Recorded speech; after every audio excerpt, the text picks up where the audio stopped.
In this video, you'll learn how to create a Gmail signature with Calendly so people can easily book time with you directly from every email you send. By the end, you'll have a clean, professional signature that includes a clickable scheduling link. Let's start with Calendly. First, go to your Calendly dashboard and copy your personal scheduling link. This is usually something like calendly.com, followed by your name or your company name. You want the main link that you share when someone asks to book a meeting with you. Highlight that link in your browser, right-click, and choose copy, or use your usual keyboard shortcut.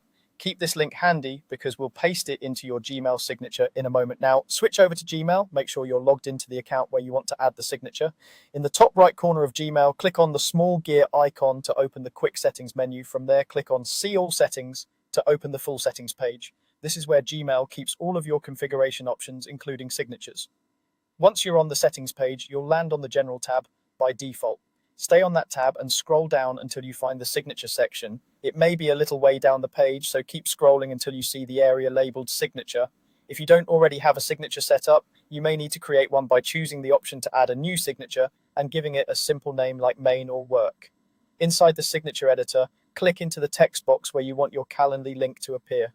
A nice simple approach is to type a short call to action, something like schedule a meeting with me or book a time on my calendar. Keep it clear and concise so people instantly understand what will happen when they click it. Once you've typed your call to action, use your mouse to highlight that text. With the text highlighted, look for the formatting toolbar just above the signature box. Click the insert link icon, which looks like a small chain link.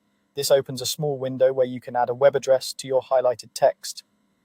In the web address field, paste your Calendar URL that you copied earlier. Make sure it looks correct with no extra spaces at the beginning or end. You can leave the display text as your call to action since that's what your recipients will see. When everything looks right, click OK to turn that text into a clickable link.